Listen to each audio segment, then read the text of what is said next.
18절 보겠습니다. 35장, 창세기 35장 18절요. 그리고 영원히 떠나려는 그때 그녀가 죽었기 때문이다. 그녀는 그 아들의 이름을 베노니라고 불렀다. 그러나 그 아비는 그 이름을 베냐민이라 불렀다. 라헬은 그 아들의 이름을 내 슬픔의 아들 곧 베노니라고 불렀습니다. 그리고 라헬은 죽었습니다. 라헬의 영혼이 떠나려는 그때 부른 이름이 내 슬픔의 아들입니다. 여기서 라헬이 죽은 것을 쓴 이야기입니다. 이야기. 그리고 내 슬픔의 아들이란 내용은 의미를 전달하는 핵심 단어입니다. 지금 제가 이 베냐민이라는 사람에 대해서 하나님이 베냐민이라는 사람을 통해서 우리에게 주는 의미가 크다는 거죠. 제가 앞에서 잠깐 언급했습니다.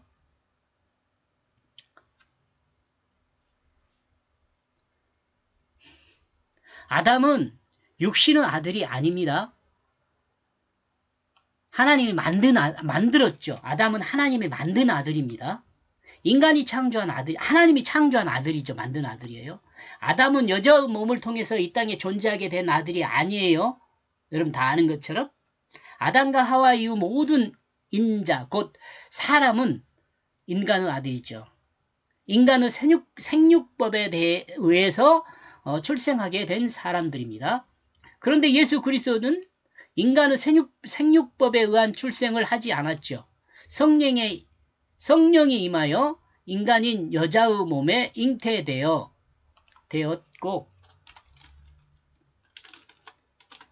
여자의 몸으로부터 출생한 아들입니다. 제가 과학에 대해서는 잘 모릅니다만 여러 가지 참고를 해서 보니까 과학에 대해서는 잘 모르지만 남자의 유전자는 여자와 남자를 출생할 수 있게 하지만 여자의 유전자는 여자만 출생할 수밖에 없다고 해요.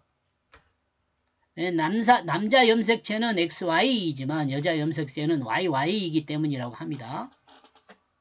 그런데 마리아는 여자이죠. 결혼하지 않은 여자의 몸에서 예수 그리스도가 출생했습니다.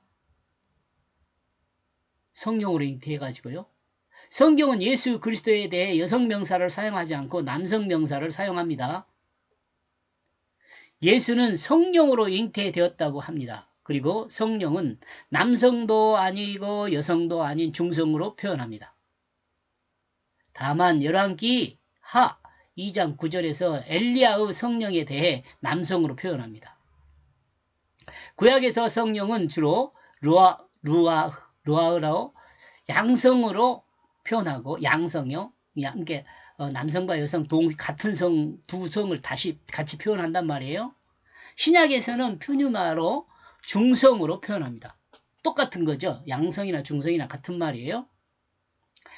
열왕기하 2장 9절 내용은 엘리사가 엘리야에게 구하는 것이 갑절의 영감을 구하는데 이때 그 영감을 표현하는 단어가 남성으로 사용해요. 이는 엘리야의 영감을 이야기하는 것으로 보고 남성을 사용한 것으로 봐야 할 것이라고 저는 생각합니다.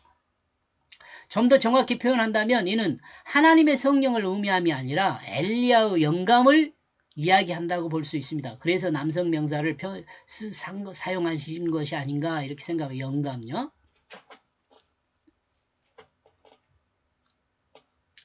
그렇다면 인간의 영감에 크게 다룰 수 있다는 이야기를 생각해 보세요. 크기가 인간의 영감의 크기는 각각 사람에 따라서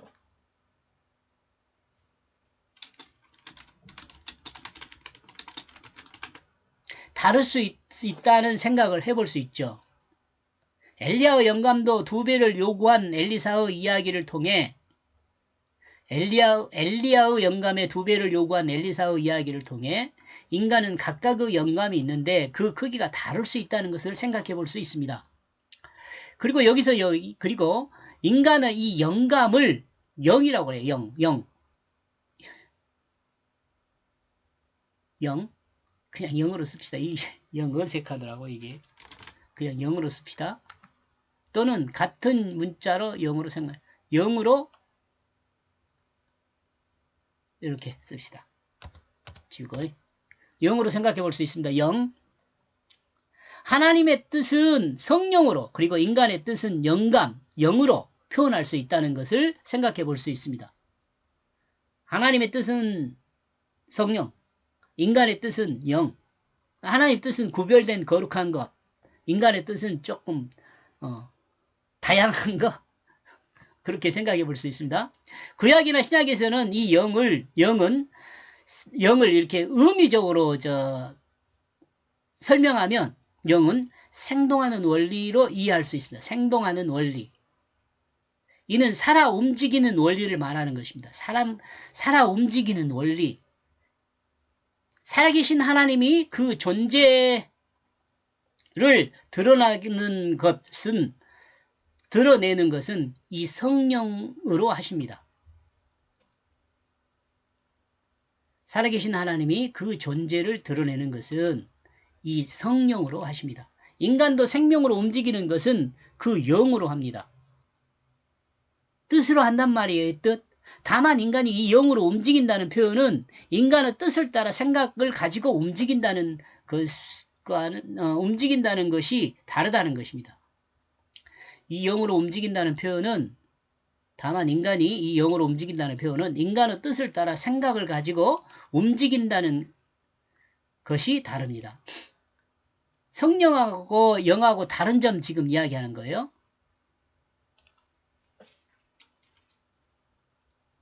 그러니까 성령하고 영하고 다른 점을 이야기해요.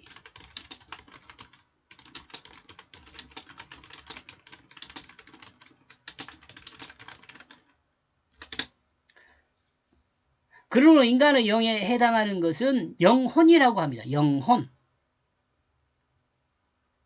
영혼. 그러니까 영, 뜻과 혼, 생각. 뜻과 생각이 사람은 하죠.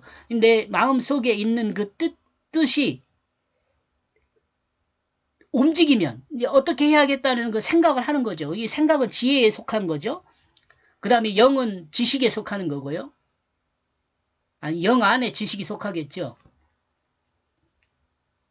이러므로 인간의 영혼은 생동하는 원리인 영을 따라 생각, 혼에 의해 말과 행동을 하게 된다고 보는 것이죠. 이거 좀 몇 번 설명했으니까 근데 또 다 듣지는 않더라고 유튜브를. 여러분이 제가 설명하는 유튜브를 다 들으면은요 그건 말하지 맙시다. 여러분이 짐작해서 판단해 보세요. 예. 그러므로 라헬의 영혼 곧 라헬의 뜻과 생각이 마지막으로 표현한 말이 슬픔의 아들이라는 표현입니다. 라헬의 영혼 곧 라헬의 뜻과 생각이 마지막으로 표현한 말이 슬픔의 아들이란 말이에요. 어머니 입장에서 베너니를 생각하면 엄마 없이 커야 하는데 이렇게 생각할 수 있지 않겠어요? 이는 라헬의 생동하는 원리 곧 그녀의 뜻이 육체에 있음을 드러냅니다. 이게 육체적 생각으로 육신의 생각으로 아들을 생각하니까 참 안타깝죠. 슬픔의 아들이죠. 그리고 그 생각은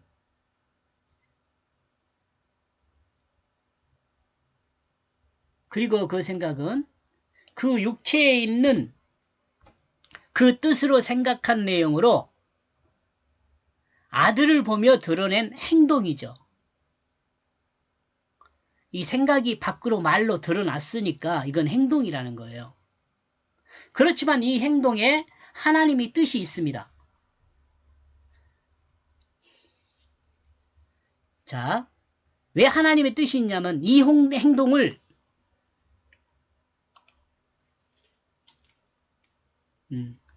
하나님은 구원의 역사를 행하는 것이 기쁨만은 아니에요. 설명이 안 돼 있네요.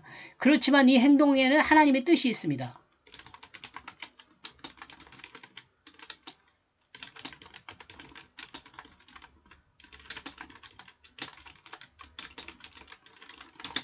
하나님이 이것을 성경으로 사용했어요. 그러니까 뜻이 있다는 거예요.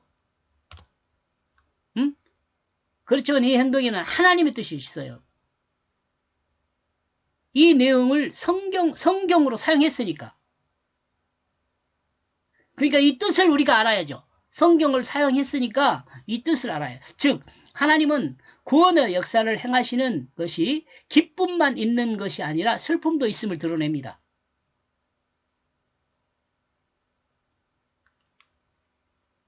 아담을 통해 완성된 창조 세계의 타락으로 그 창조 세계를 구원하기 위해 오른손의 아들을 더하여 대속의 제물이 되게 하는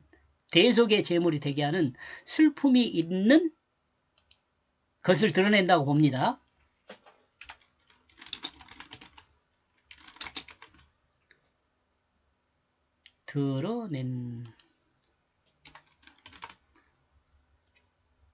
그러니까 그냥 이 라헬이 베논이라고 이름한 것이 그냥 헛소리가 아니라 성경은 그 의미들을 다 전달하고 있다는 거죠. 그 한 단어 하나에가.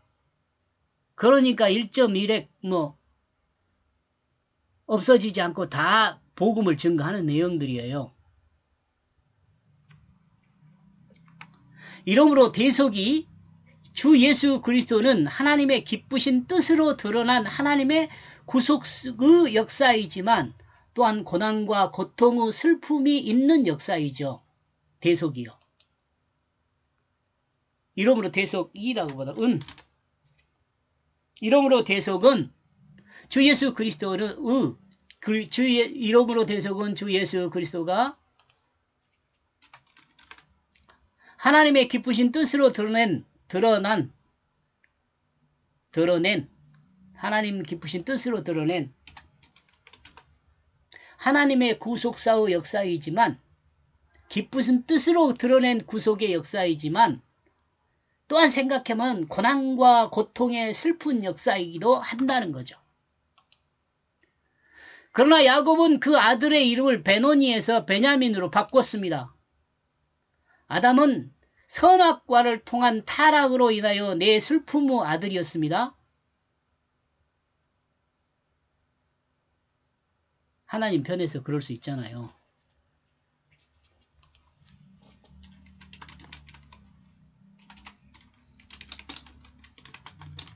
하나님 편에서 아담은 선악과를 통한 타락으로 인하여 내 슬픔의 아들이었습니다. 그러나 이제 예수 그리스도는 오른손의 아들이 됩니다. 아담은 하나님을 반역하고 자기 마음에 옳은 대로 행하는 죄인이 되었습니다. 그러므로 아담은 슬픔의 아들이었습니다. 그러나 이 내 슬픔의 아들을 바꾸어 오른손의 아들을 더하셨습니다. 이 오른손의 아들이 예수 그리스도입니다. 그러니까 제가 베냐민이라는 사람이 성경의 주인공 중에 베냐민이라는 사람이 참 중요한 사람이다라고 그 유다나 요셉보다도 하나님의 뜻을 전달하는 면에서 대단히 중요한 사람이다라고 저는 이해하고 있습니다.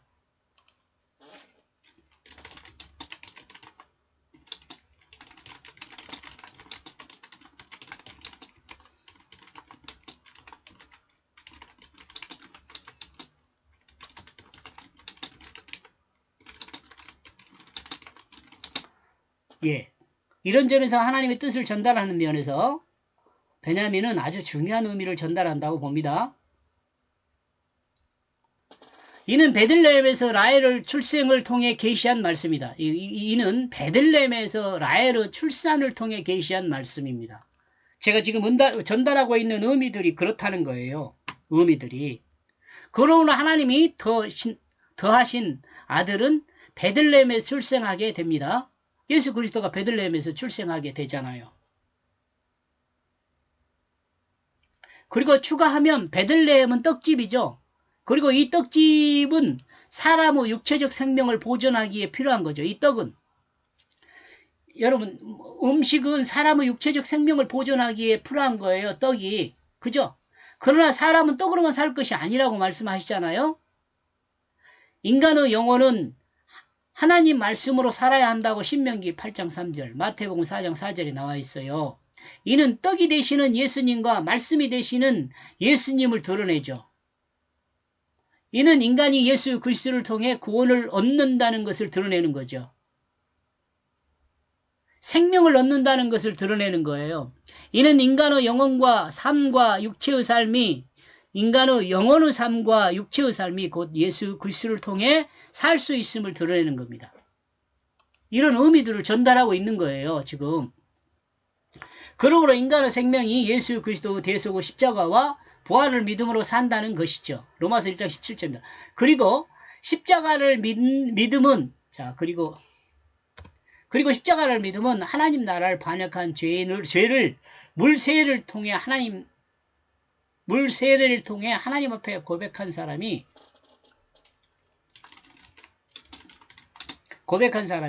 그 반역 죄가 십자가의 대속을 통해 사함을 받아 예수 생명으로 부활됨을 믿는 것입니다. 이 십자가를 믿는 것은 이 십자가를 그리고 십자가와 부활을 믿는 것은 이렇게 되죠. 예수 생명을 부활한 것은 이거 십자가의 대속을 통해 사함을 받았다는 것을 믿는 것. 사함을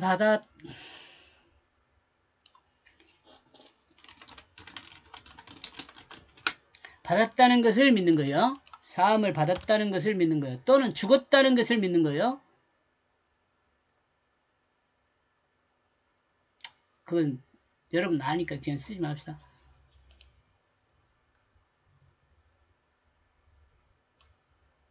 십자가를만 써야겠네.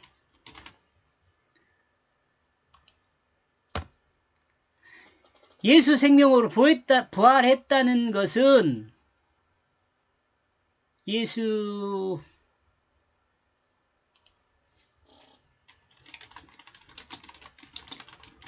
부활을 믿는 것은 예수 생명으로 부활했다는 것은